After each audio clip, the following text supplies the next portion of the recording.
Olá, eu sou Elaine Oliveira e você acompanha a partir de agora o Bernô Entrevista. De segunda a sexta-feira, recebemos em nossos estúdios personagens do cotidiano, artistas, políticos e demais convidados para falar sobre assuntos relevantes aqui do nosso município. E hoje, no Dia Internacional de Luta pela Eliminação da Discriminação Racial, recebemos o professor de Filosofia da Rede Estadual e graduado também na Universidade Federal do ABC, Ricardo de Lima. Uma boa tarde. Boa tarde, Elaine. Seja sempre bem-vindo aqui no Bernô Entrevista, na TV Bernô. Muito obrigado pelo segundo convite que eu recebo para estar aqui.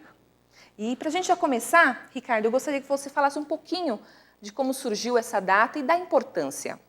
É muito importante a gente lutar pela fim da discriminação com o afrodescendente, porque apesar do afrodescendente ele fazer parte da sociedade com mais de 50% da população brasileira, ainda existe uma grande segregação entre o branco e o negro no Brasil.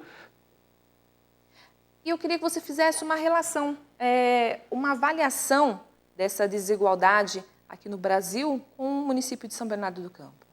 Olha só, se a gente for começar um pouco mais amplo sobre o Brasil inteiro, a gente vai ver que no Brasil, apesar desse 50,7% da população negra, ainda é pouca a participação do negro em todas as áreas da sociedade, principalmente a baixa representatividade do negro. Por exemplo, na política, o negro apesar de ser mais da metade da sociedade, entre os prefeitos que foram eleitos, os governadores que foram eleitos em 2014 por todo o Brasil, apenas 22% deles ele é pardo e nenhum deles se autodeclara como preto. Então, apesar de sermos muitos, a representatividade dele ainda é muito pouca. Você falou que muitos acabam falando que são de cor parda, né? Isso. Não se declaram como sendo negros. Você acha que por parte deles existe um preconceito também? Olha só, quando a gente fala de preconceito, a gente tem que lembrar que numa sociedade preconceituosa, todas as pessoas que estão na sociedade elas são preconceituosas, porque eu vivo dentro da sociedade. Então, eu nasci com esse preconceito e eu acabo reproduzindo isso. Isso não só com preconceito racial. A gente fala muito sobre outras lutas, como a luta do feminismo, e a gente vê que tem muitas mulheres que também são machistas. Por quê? Porque a sociedade é machista, então, em todo lado, ela está cercada por isso e reproduz isso. E quanto ao negro não se identificar como negro, a visão do negro é uma visão pejorativa na sociedade. As pessoas costumam falar frases do tipo, você não é tão negro assim. Então isso é tentando estimular a pessoa a não querer ser negro. Então muitos não vão se identificar como negros. Ou senão eles vão pautar o que é ser negro apenas pela cor da pele. E existem várias outras coisas que podem colocar isso. Os fenótipos, como a cor da pele, o tipo de cabelo, o olho, o nariz, a boca. São várias outras coisas que vão explorar e vão mostrar a sua afrodescendência. Interessante. Trazendo um pouquinho dessa avaliação que você fez em relação ao Brasil, aqui para o município de São Bernardo do Campo. Aqui em São Bernardo do Campo, a gente tem uma questão muito atípica. Aqui em São Bernardo do Campo, tem 5 das maiores montadoras do mundo aqui em São Bernardo do Campo. Então, o emprego aqui ele é muito pautado nisso, nas grandes montadoras. E quando chega o desemprego ele abrange, na sua maioria, os primeiros a serem atingidos são os negros. As estatísticas mostram que, estatísticas de 2014 do IBGE, eles mostram que quando a taxa de desemprego chega a 4 para as pessoas brancas, ela já está por volta de 6 ou 7 para os negros. Então, em São Bernardo do Campo, com essa grande onda de demissões que está havendo, os negros são os primeiros a serem prejudicados. Além do mais, aqui que é uma área que fica ao lado da capital São Paulo, uma área periférica da capital, a violência ela é um pouco mais vista, um pouco mais clara. E na questão da violência, o negro também sai prejudicado. Por exemplo, entre as pessoas que são mortas de forma violenta, 68% delas são negras. E entre os policiais, 95% deles são brancos. Então, a gente vê que tem uma diferença. Essas estatísticas assustam ainda porque entre as vítimas letais da polícia, 61% delas são negros. E daí a gente pega São Bernardo, que é um lugar periférico, sim, onde tem muita criminalidade, onde tem muita intervenção militar, a gente vê que o negro é o primeiro a sofrer com isso. E tem essa segregação que vai aumentando por causa disso. Voltando um pouquinho em relação, você falou das montadoras aqui do município de São Paulo, né, que os primeiros a serem demitidos, normalmente, que entram para a lista, são negros.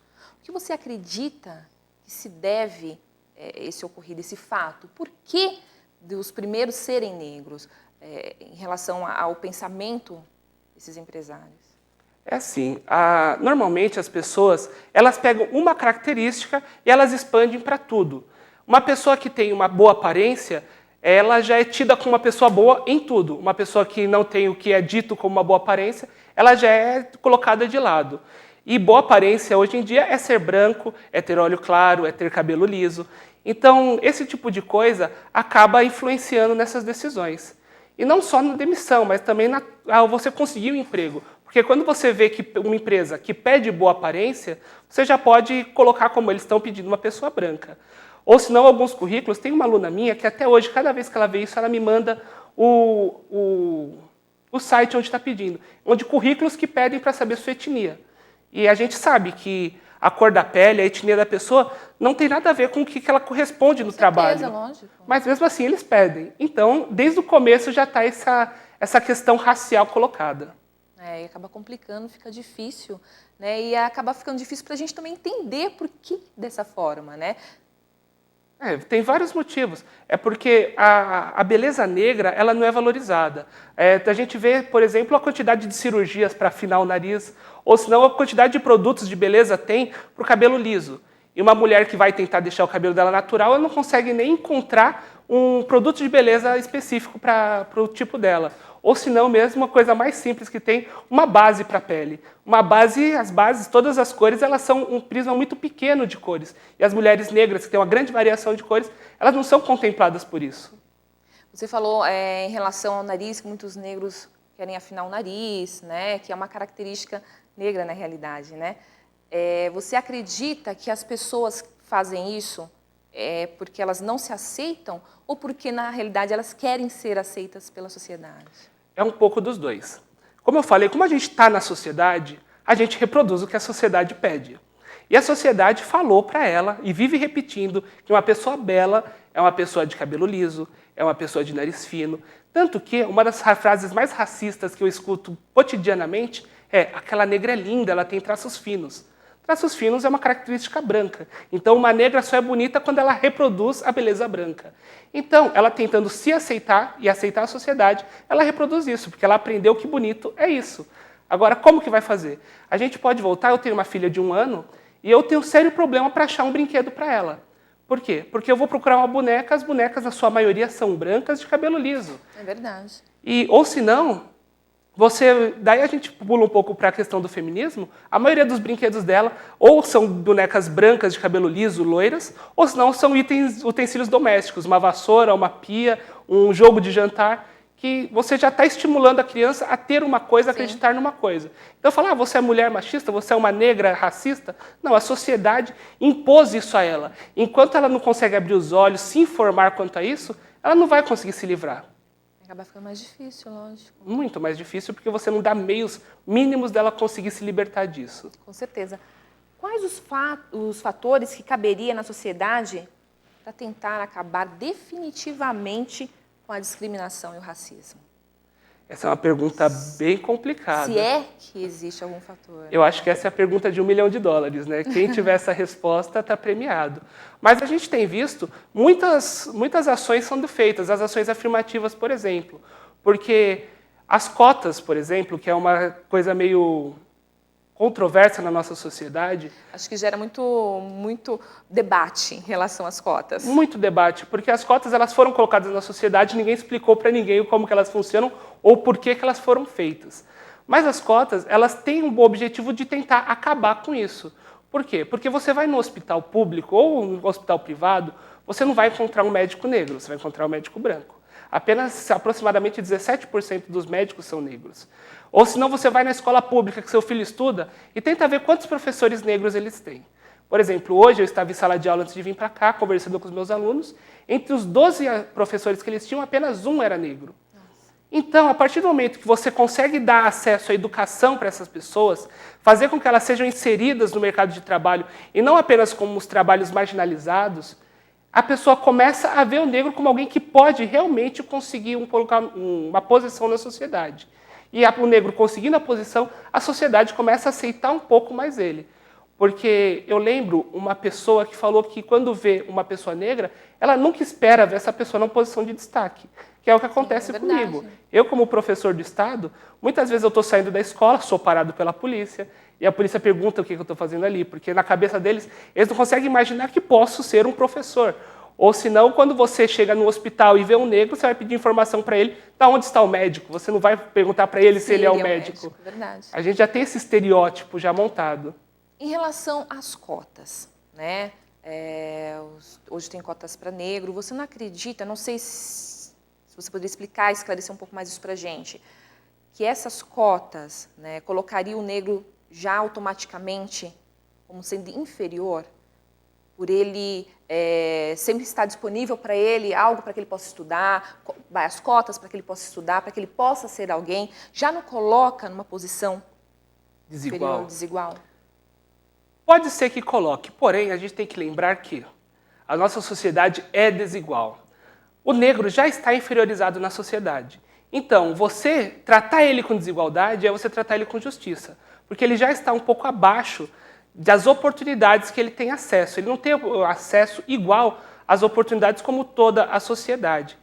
E, além disso, uma informação que é pouco divulgada, por sei lá por quê, hoje em dia, as cotas elas têm nota de corte muito próxima da nota de corte da ampla concorrência. Então, o negro, se ele não se esforçar para fazer o vestibular, ele não tem a sua vaga garantida. Tanto porque, como eu falei já, mais de 50% da população é negra. Então, você garantir 25% das cotas para negros é simplesmente você garantir que vão ter 25% de negros, porque muitos deles vão entrar por ampla concorrência.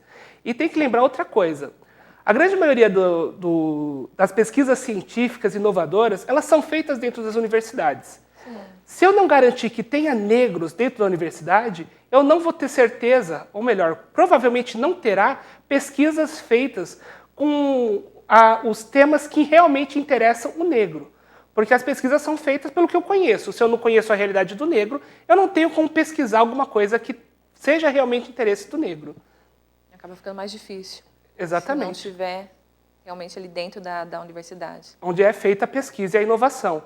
E sem contar que essas cotas, elas fazem parte dos planos de diminuir a desigualdade. Como eu já falei, eu acho que nós estamos na década do afrodescendente, que é de 2015 a 2024. E nesses 10 anos, o objetivo é diminuir a desigualdade. Então, essas medidas afirmativas, elas não são exclusivas do Brasil. Elas são de todos os países que acordaram com a ONU de diminuir essa desigualdade.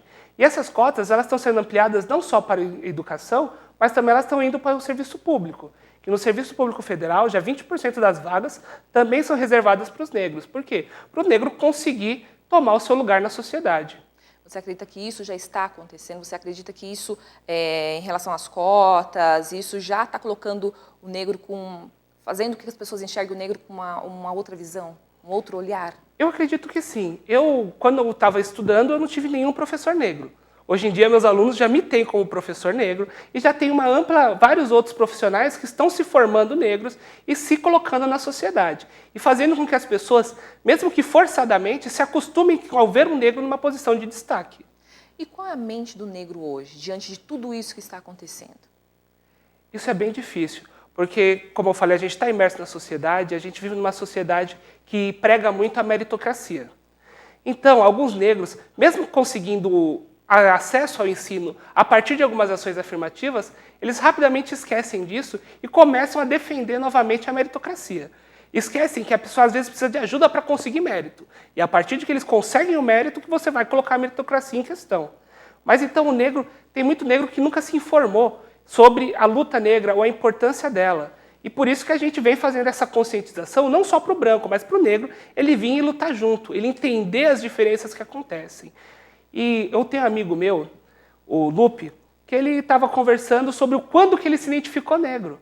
Porque eu expliquei que a pessoa não se identifica, e às vezes a pessoa chega à vida adulta sem se identificar como negro. E se ela não se identifica, dificilmente ela vai lutar por isso. Fica mais difícil, né? Porque ela primeiro tem que realmente ter essa consciência, né? Tem que ter essa consciência. E é uma transição difícil e dolorosa. Você realmente entender que você está numa posição desprivilegiada na sociedade. E primeiro você identificar isso. E depois você começar a lutar contra isso, convencer as pessoas. Eu, pelo meu tom de pele, ainda assim, quando eu vou falar sobre o movimento negro, as pessoas falam, você não é tão negro assim, você é moreninho, fica calmo. Então, é o que dificulta muito a nossa luta. É verdade, isso acontece comigo também. As pessoas falam, você é morena. Mas, no meu ponto de vista, né, em relação a ser negro ou não, eu acho que deveria ser colocado da forma, ou é branco ou é negro. Não existe meio termo. Não sei se você pensa dessa forma. Porque se a gente for avaliar realmente, né, a nossa descendência tem muitos negros. A nossa família é formada de negros. Por exemplo, estou falando da minha família, no caso. Né? Que acontece o mesmo comigo. Sim, e as pessoas falam, não, mas você não é. Mas a gente tem o sangue. A gente é, sim, nós somos. A gente esquece que negro não é cor. Sim. Negro é uma raça. Nós somos da raça negra, independente da cor da nossa pele. Eu costumo dar um exemplo meio chulo, mas um exemplo bom, que é as flores, né? A gente tem rosa amarela, rosa branca, rosa, mas todas são rosas, independente da cor dela, ela é uma rosa. E a mesma coisa, nós somos negros, independente da nossa cor, nós somos negros. E temos que ter orgulho disso. Com certeza. Agora, um ponto que eu acho interessante, queria que você explicasse um pouco a respeito disso, ou saber a sua opinião em relação a isso. Muitas vezes nós vemos várias pessoas, né, com camisetas, 100% negro, outros dizeres nas camisetas. Será que essa não é uma forma também de racismo por parte do negro? Essa é uma pergunta bem interessante e bem pesada. Mas a gente tem que lembrar que o racismo ele é uma relação de poder. É uma certa classe social que tem poder sobre outra e ela rebaixa essa pessoa por ela não fazer parte dessa raça. Então, o negro ele nunca esteve na posição de poder, na posição de prioridade na sociedade. Então, ele não tem como fazer racismo com outras pessoas, ele não tem como segregar as pessoas na sociedade. Então, quando o negro ele usa uma camiseta 100% negro, o que ele está querendo dizer com isso é que ele tem orgulho da história do povo dele. Ele tem orgulho de fazer parte de um povo sofredor, de um povo lutador, de um povo que passou por muita coisa para chegar até onde chegou. E com isso ele não oprime ninguém, porque o negro nunca oprimiu ninguém na sua história.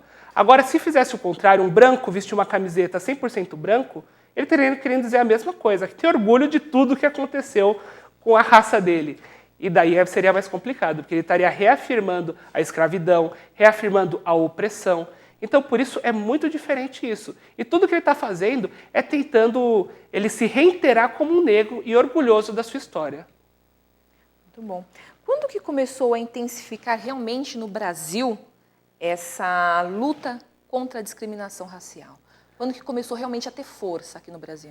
Essa luta ela começou a se intensificar do meio para o final dos anos 90, quando os negros começaram a ter acesso à educação, a uma educação superior, a ensino superior, porque antes disso ele ainda estava marginalizado. A gente tem que lembrar que apenas 128 anos atrás ainda éramos escravos.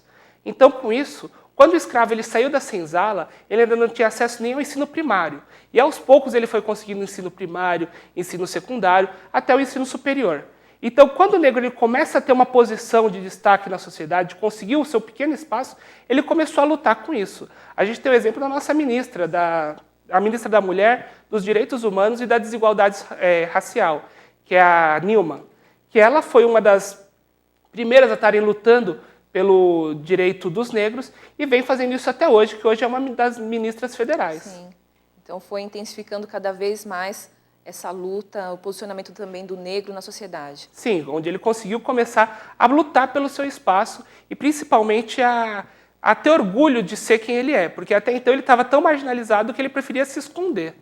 E para chegar no que nessa luta, nessas conquistas de hoje, foi difícil, né? Nossa, como foi difícil e como continua sendo difícil. Porque hoje em dia as pessoas costumam soltar aquelas frases racistas que, nossa, ainda bem que você é negro, fica mais fácil de você conseguir as coisas. O complicado é que ela esquece que você, apesar de você ter essas vagas marcadas para vocês, ainda existe uma luta para você conseguir alcançar essas vagas, você conseguir mérito para chegar a isso, que no caso é você conseguir fazer a faculdade. Uma informação que pouca gente tem é que apesar de cerca de 25% das vagas das universidades federais serem reservadas para negros, menos da metade deles conseguem concluir o curso. Porque para o negro se manter na faculdade também é muito difícil. Porque normalmente ele tem que trabalhar, sustentar a família. Complicado, não é fácil. E sem contar as vagas que são roubadas. Porque hoje em dia a cota ela é dada por autodeclaração. A pessoa se assina um papel falando, eu me autodeclaro negro. E tem muitos brancos usurpando essas vagas. Então a pessoa vai, se declara e, mas você não sabe se ela é. Não, a gente sabe que muita gente ela não se identifica como negro, ela não tem uma história de opressão e mesmo assim, como não conseguiu a vaga pela ampla concorrência, vai e usurpa uma vaga do negro. Então estamos sendo roubados até nisso. Nossa, na hora de falar, né, de exercer a discriminação, né, sobre o negro é fácil, né? Agora, numa hora dessas, acaba até se identificando.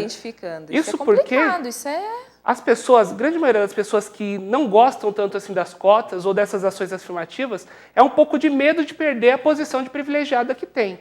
Porque quando você está numa situação privilegiada na sociedade, você tem medo de perder essa posição. Você tem medo que, meu filho não vai ter a vaga na faculdade porque tem cota? Não, calma aí. Você está continuando a opressão com medo de um dia se tornar o oprimido. Porque as pessoas falam, não, porque o negro está querendo demais. O que é querer demais? É querer ser igual? É difícil, né, a gente, em pleno século XXI, acreditar que ainda existem pessoas que pensam dessa forma. O complicado é que tem muito mais do que a gente imagina. Hoje a gente continua com todo tipo de opressão, contra o negro, contra a mulher, contra o homossexual. Então, é absurdo, porque nós estamos no século XXI, em pleno ano de 2016, e as coisas mais bárbaras continuam acontecendo. É verdade. E hoje, existem ONGs e instituições, né, a favor do negro? Sim, sim. Como eu falei, que apesar das cotas, o negro ainda tem que disputar a vaga, precisa fazer o vestibular assim como todo mundo, a prova do vestibular dele não vem metade respondida, como alguns pensam. Então, a gente tem pré-vestibulares. Aqui próximo em São Bernardo, em Diadema, tem um pré-vestibular específico para os negros. Existe a Faculdade Zumbi dos Palmares, que também ela foi feita com esse objetivo. E na Universidade Federal do ABC, onde eu estudo, a gente tem o coletivo Vozes, onde a gente faz a luta pela valorização do negro e para acabar com o racismo. Porque hoje em dia nas universidades ainda está tendo muitos casos de racismo. Na Universidade Federal do ABC, a gente conseguiu, depois de muita luta, fazer com que investigassem um caso de racismo. Porque até mesmo as universidades, elas tentam esconder. Acontece um caso de racismo, vamos fingir que não aconteceu para não sujar o nome da universidade. E a gente tem que lutar, a gente tem que botar isso na cara para parar de acontecer. Com certeza. Além de vestibular nessas ONGs, existem palestras, orientações? Eu, como professor, em todas as escolas que eu trabalho, eu costumo organizar uma roda de palestras, um ciclo de palestras, onde vão ter palestras sobre todos os tipos de opressão. E esse ano, junto com a universidade, com alguns outros alunos da universidade, nós estamos planejando fazer um ciclo de palestras por todas as escolas municipais de São Bernardo, ou pelo menos em todas que nós conseguimos atingir, sobre a valorização do negro, sobre a mulher, a posição da mulher na sociedade e sobre a homossexualidade. Isso é muito bom e é importante, né? Dentro da sociedade que nós vivemos hoje, acho que essas palestras são sendo bem elaboradas, acho que é muito importante, é bem eficaz, né? Principalmente nas escolas, porque hoje em dia as escolas, elas têm as 12 matérias que estudam e fica só nisso. Por mais que algumas matérias mais específicas, elas têm que abordar esses temas, como filosofia, sociologia, é importante que venham pessoas de fora falar de experiências próprias sobre isso. Porque, às vezes, você vai ver um branco explicando para ele sobre a luta contra o racismo. Ou, se não, um homem explicando sobre a luta contra o machismo. Por mais que essas pessoas possam falar, é um protagonismo que não é delas. A propriedade de falar, o protagonismo, a escolha, a decisão do que fazer pela luta deve ser do oprimido. Porque não adianta um branco vir decidir como vai ser a luta do negro. Quem tem que fazer isso é o negro. Porque acaba muitas vezes nem sendo aceitável, né, por parte do negro. Porque ele não sabe o que é necessário. Porque não viveu, né? Ele não viveu. Não vive. Não viveu, não vive. E sem contar que o branco ele já decidiu muito pelo negro. Desde a história do Brasil, esses 516 anos, ele decidiu muito tempo o que o negro ia fazer. E foi a escravidão que ele decidiu. E por 388 anos ele decidiu pela escravidão. Então agora a gente tem que tomar posse da nossa luta e fazer isso por nós mesmos. Com certeza. E nessas instituições, ONGs, brancos também podem participar? Quem pode? É aberto ao público? Como é que funciona? Sim, sim, elas são todas abertas ao público. São direcionadas ao público negro, mas o público negro ele é muito mais amplo do que a gente imagina. São pessoas de baixa renda. Como eu só repito que o importante é o branco, quando ele chega nessa luta, ele não tentar ser protagonista. Ele pode ajudar, todo mundo pode ajudar, nós não vamos negar ajuda, mas você tem que ver que você tem uma posição não de protagonista, não de decisão, e sim de colaborador. São duas coisas bem diferentes. Acaba acontecendo de protagonista? Eles quererem tomar frente entre essas instituições? Mas isso sempre acontece. Em uma discussão há pouco tempo que eu tive com um professor universitário, ele estava falando que hoje em dia o negro não precisa mais se valorizar porque ele já sabe o que ele pode. Calma aí. O negro muito negro nem se identifica como negro. Por quê? Por falta da valorização. E os que se identificam sabem, mas e os brancos sabem do que eles podem? Exatamente. Porque a gente vê os argumentos mais absurdos quando vão falar mal de cotas, por exemplo. Eu ouvi esses dias uma fala dizendo que ninguém pede cota para branco em corrida ou em atletismo. Pô, são duas áreas totalmente diferentes. É você comparar laranjas e maçãs. São totalmente diferentes. Mas a gente tem que lutar. Agora, o grande empecilho que a gente tem é que boa parte do aparamento para fazer essa luta está na mão dos brancos. Por exemplo, a Universidade Federal do ABC, que tem aqui um campus em São Bernardo, cerca de 1% dos professores lá são negros.